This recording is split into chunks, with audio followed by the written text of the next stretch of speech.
Mesdames, Messieurs, bonsoir. Né en 2013 sur les cendres de l'accord politique du 13 août 2007, le cadre national du dialogue politique CNDP a été remplacé par le cadre national de concertation des partis politiques. C'est le nouveau coordonnateur de ces cadres, par ailleurs secrétaire national du parti Un Nouveau Jour, qui est l'invité de la semaine de ce dimanche. Il s'appelle Dr Nasra Djimasngar. Il a été porté à la tête du CNCP le 22 juillet dernier. Bonsoir docteur et merci d'avoir accepté notre invitation. Merci, tout le plaisir est mien d'être votre invité aujourd'hui. Merci beaucoup. Docteur, l'accord du 13 août, CNDP, CNCP et j'en passe, la classe politique tchadienne, cherche en vain à accorder ces violons. Qu'est-ce qui explique cela? Non, moi je pense pas que ce soit la classe politique qui chercherait en vain d'accorder ces violons. Ben, je pense plutôt que ce sont les différents contextes qui justifient la création de ces organes que vous avez cités tout à l'heure. Le comité de suivi était né, vous l'avez dit, suite à l'accord du 13 août 2007. C'était pour suivre la mise en œuvre de cet accord-là. Et lorsque l'accord a fait son temps, il fallait maintenant qu'un cadre de dialogue soit mis en place au sein de la classe politique pour que les partis politiques représentés dans ce cadre à travers des présidents puissent donc maintenir un dialogue permanent. Ça fait son temps. Et avec la disparition subite du maréchal en avril 2021, le Conseil militaire de transition avait trouvé peut-être non justifié l'existence de ce cadre de dialogue-là, alors que les partis politiques n'étaient pas suspendus ni supprimés, mais on avait trouvé que ce n'était pas nécessaire de maintenir peut-être le dialogue au sein de la classe politique. Donc, par décret, le CNDP avait été dissous. Maintenant, pour un retour à l'ordre constitutionnel, le Conseil militaire de transition avait jugé nécessaire d'organiser un dialogue national inclusif et souverain. Et lors de ce dialogue, tous les Tchadiens qui étaient réunis dans la salle ce jour-là, pendant ce dialogue, avaient trouvé que tous les problèmes du Tchad tournent autour de la politique. Et le dialogue a pensé que rompre le dialogue au sein de la classe politique, quelque part, c'est favoriser un climat de méfiance, un climat de division, et ça favoriserait davantage la naissance des mouvements militaires, ce qui n'est pas souhaité dans notre pays. Et c'est pour cela d'ailleurs que le dialogue a fait une résolution allant dans le sens donc de remettre en selle un cadre de concertation des partis politiques à l'image donc du cadre national de dialogue politique. Merci docteur. Parlez-nous un peu des innovations que le nouveau bureau dont vous avez la charge compte apporter à ce cadre de concertation. Les innovations. D'abord, le DENIS a donné une orientation claire. À travers le nom même du cadre déjà, c'est un cadre de concertation des partis politiques. Donc, la principale mission que le bureau du CNCP a, c'est de tout faire pour maintenir cette concertation au sein de la classe politique. Mais moi, je voudrais aller au-delà de ce que le comité de suivi faisait, qui consistait tout simplement à suivre l'accord du 13 août 2007, et au-delà de ce que le CNDP faisait. Ben, moi, personnellement, en tant que coordonnateur, ayant déjà l'expérience du CNDP passé, je voudrais donner une nouvelle touche au CNCP. Je l'ai déjà dit dans plusieurs de mes déclarations. Nous ne voulons pas limiter ce que nous faisons tout simplement à travers une concertation au sein de la classe politique, mais je voudrais que ce soit une concertation politique, ce qui est différent d'une concertation des partis politiques. Ça limite les choses. Quand c'est une concertation des partis politiques, ça limite le débat aux partis politiques. Mais si c'est une concertation politique, alors toutes les questions qui touchent la politique, ça peut ne pas toucher les partis politiques. Mais finalement, tout revient à la politique, parce que c'est le politique qui gère la nation. Donc, tout débat. Par exemple, aujourd'hui, nous avons les politico-militaires. C'est une question politique. Nous avons aujourd'hui, pour revenir aux partis politiques, il y a des partis politiques qui n'ont pas signé.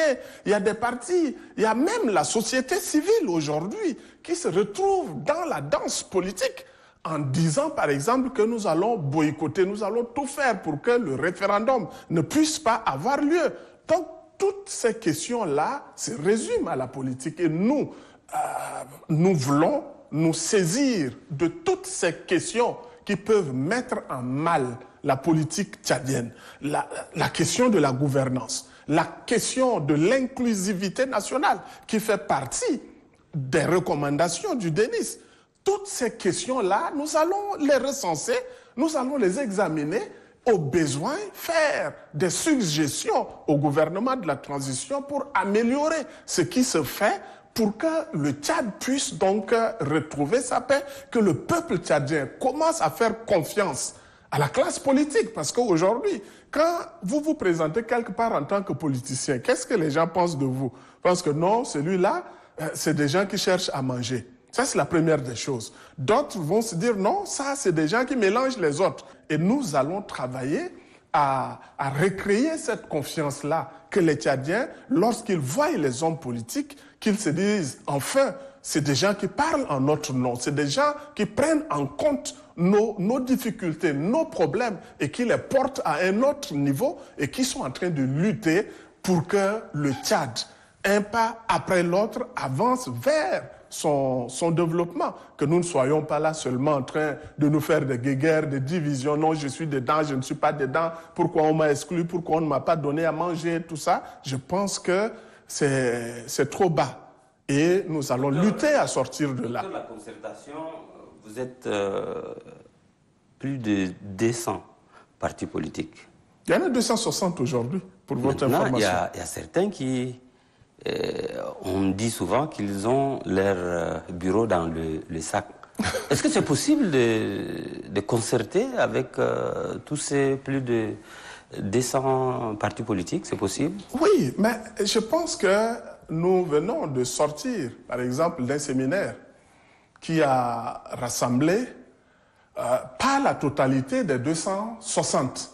Il y en a 260. Quand vous allez au ministère de l'administration du territoire, ils vont vous fournir une liste de 260 partis politiques. Nous n'avons pas rassemblé 260, mais nous avons rassemblé plus de 220 partis politiques qui étaient là lors de ce séminaire.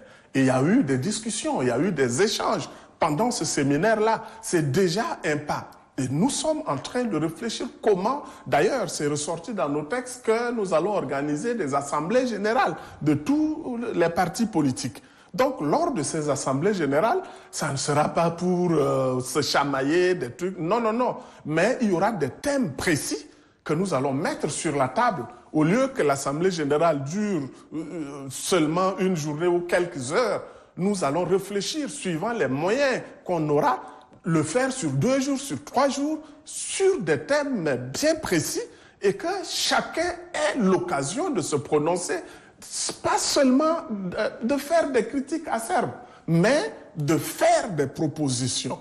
Et nous allons faire la synthèse de ces propositions qui seront faites et nous verrons comment veiller à ce que cela soit mis en œuvre. Le 22 juillet dernier, vous étiez porté à la tête de ces cadres.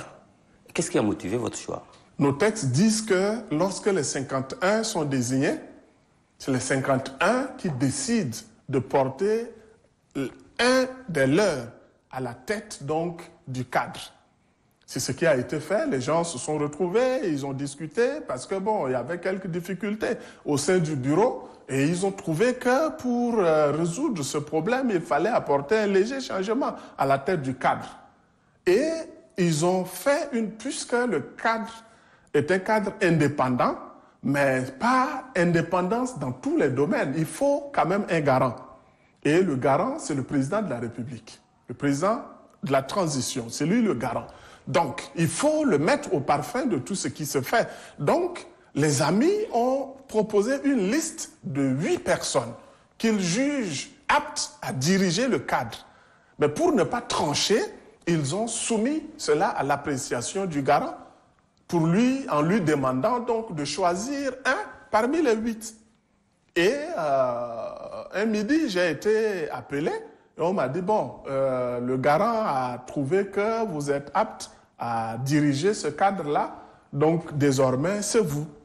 Donc, je pense que quelque part, c'est une question de confiance. Je pense que ce n'est pas aujourd'hui que je suis sur la scène politique. Les gens me suivent.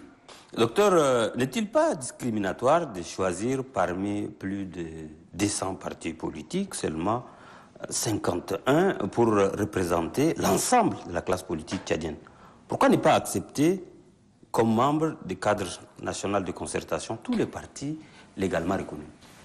Oui, mais c'est l'ensemble des partis politiques, les 260, qui composent le cadre national de concertation des partis politiques. Parce que le cadre est structuré.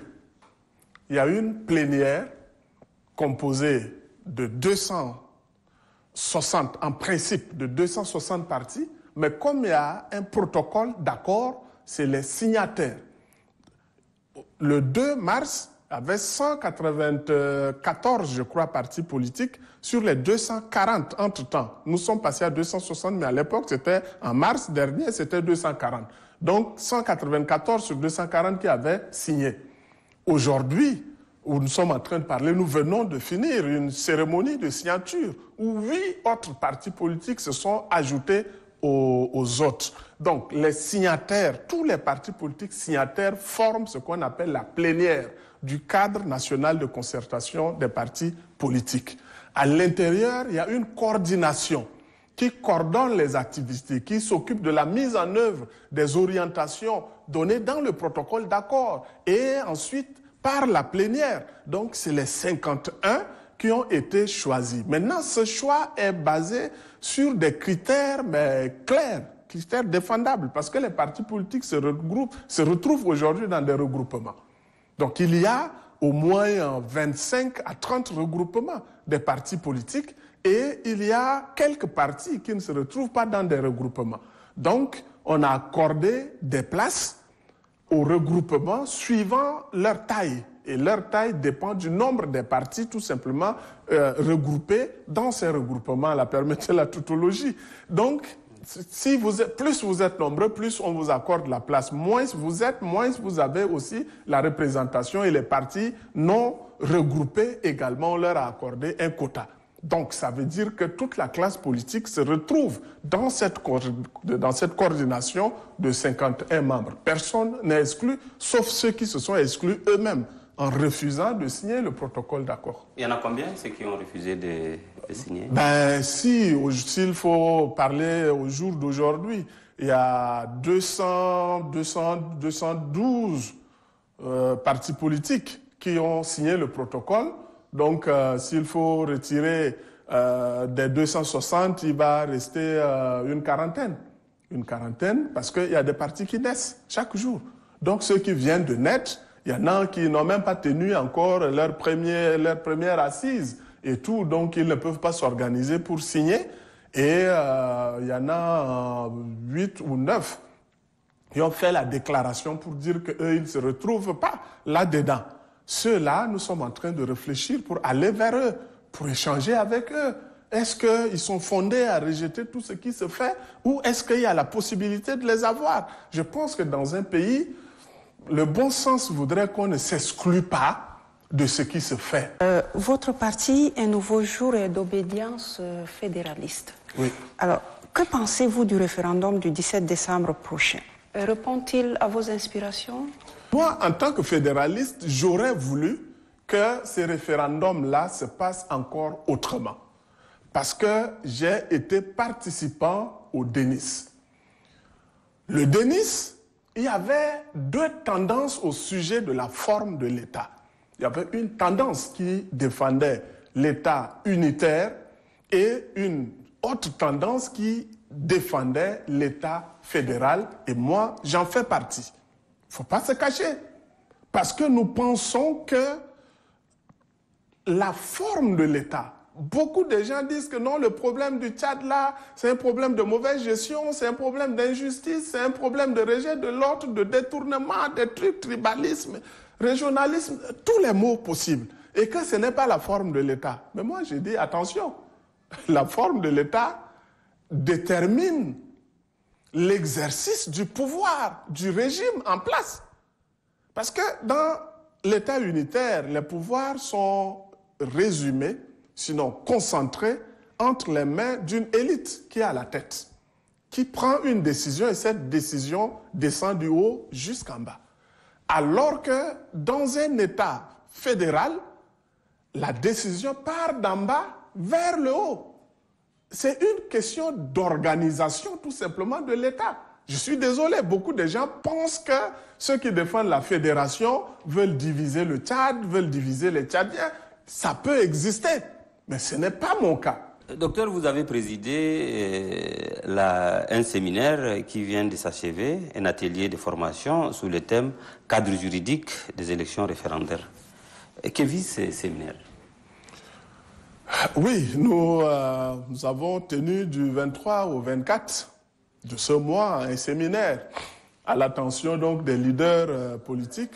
Ce que vise essentiellement le séminaire, c'est le renforcement des capacités des leaders politiques sur tous les textes-là qui seront utilisés pour organiser le référendum prochain. Donc, ça vise, en un mot, en résumé, le renforcement des capacités des leaders politiques sur les textes qu'on va utiliser pour cela. Quand on parle de cadre juridique, c'est rien d'autre que l'ensemble des textes qui vont régir donc l'organisation et le déroulement du référendum prochain.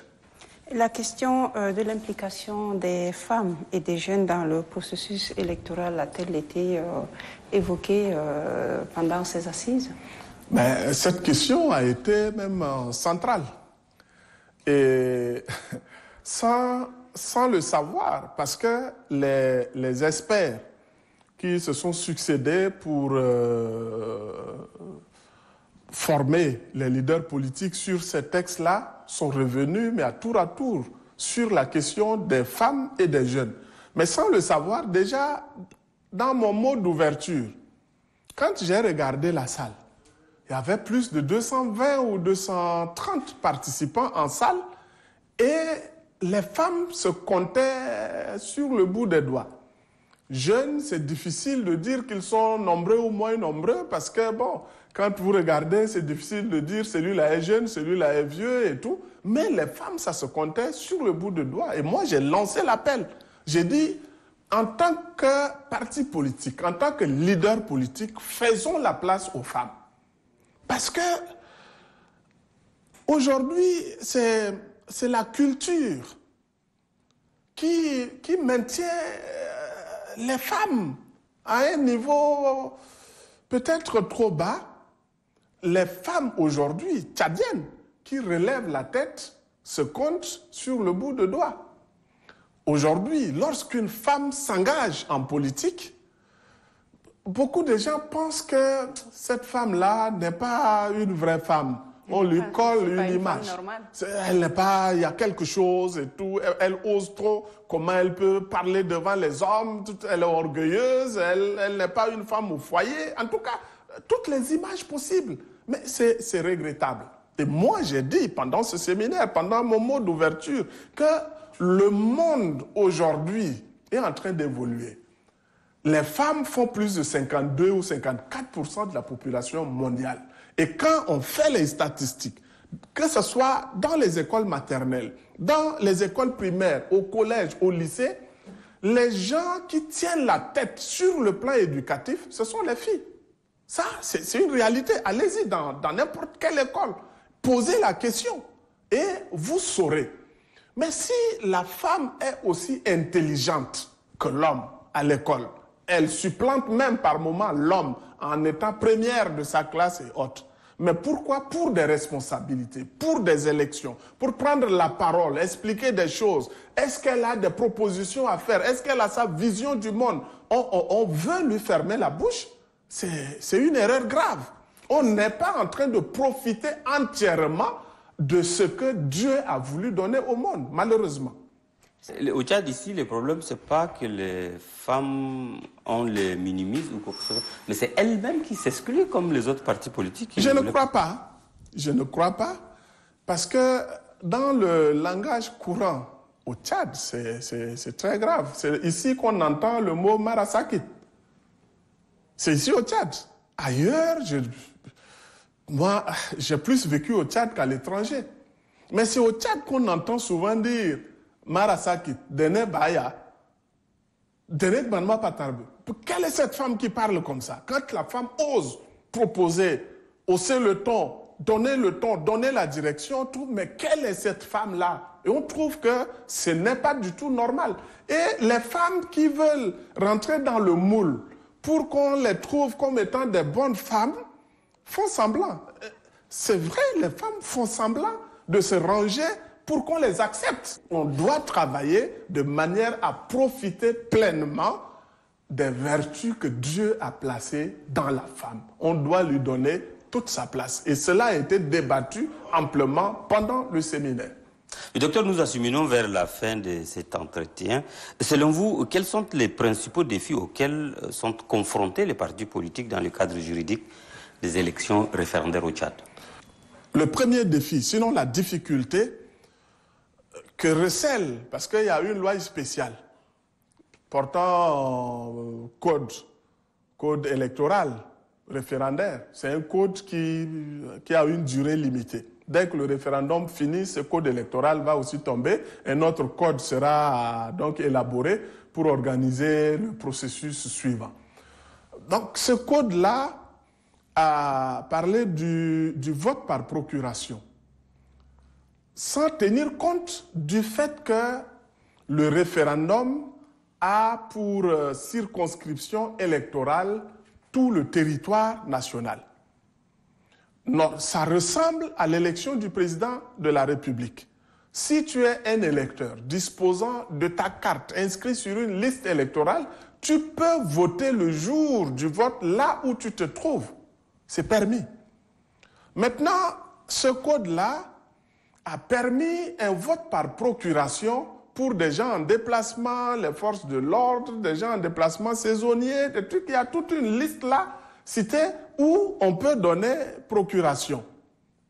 Mais cela va favoriser, si la CONOREC ne fait pas attention, ça va favoriser qu'un électeur puisse voter 2 fois.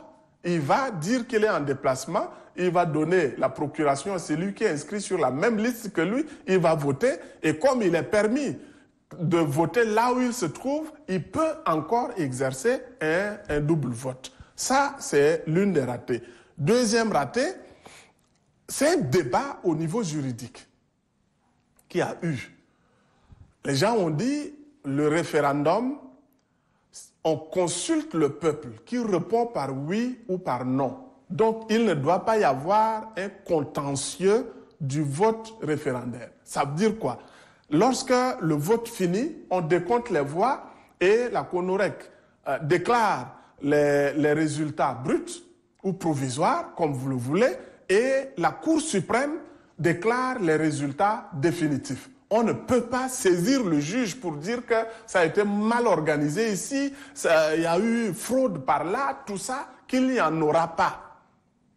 Et les autres disent que non, mais le référendum est non moins un vote comme toute autre élection.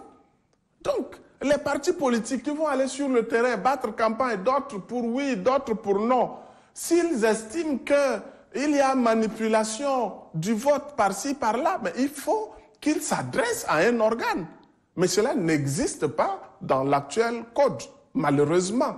Et cela a été relevé aussi pendant ce séminaire-là. Mais moi, je dis, il n'est pas tard. Il faudrait qu'on arrive à prévoir quand même des cas de contestation devant la Cour suprême.